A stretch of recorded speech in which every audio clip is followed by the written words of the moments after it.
అందరికీ నమస్తే. మన దేశ చట్టాలు ఎంత వేస్ట్ చట్టాలు చూడండి.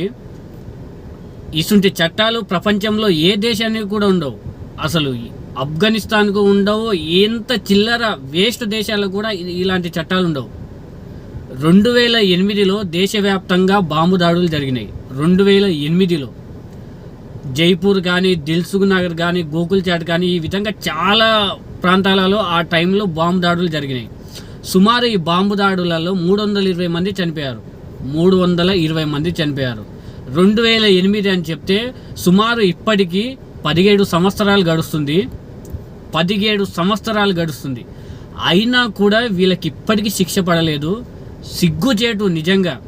ప్రపంచ దేశాలు నవ్వుకుంటున్నాయి మన చట్టాలను చూసి. ఇంత వేస్ట్ చట్టాలని.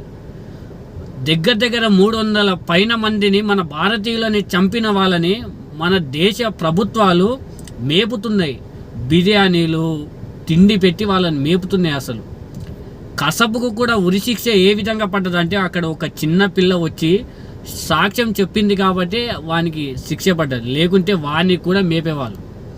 ఇంతమంది ఉగ్రవాదులు ఉన్నారు కదా ప్రజెంట్. వాళ్ళు అసలు వాళ్ళ దేశంలో వాళ్ళ ఇంట్లో కూడా లేనన్ని సుఖాలు, ఫుడ్డు వాళ్ళు తింటున్నారు. మన దేశంలో ఇన్ని హత్యలు, బాంబు దాడులు చేసి కూడా వాళ్ళు సుఖంగా ఉన్నారు.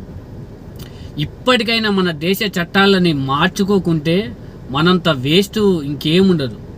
ఇంకా మన దేశ చట్టాలు ఏ విధంగా ఉన్నాయంటే, కొన్ని కేసులు కోర్టులలో 40-50 సంవత్సరాల నుంచి కూడా అదే విధంగా ఉన్నాయి. ఎందుకని చెప్తే మన దేశ చట్టాలని అలుసుగా తీసుకొని వాళ్ళు ఒక గేమ్ ఆడతారు. నేరస్తులు మొత్తం ప్రస్తుతం జరుగుతున్నది మొత్తం అదే.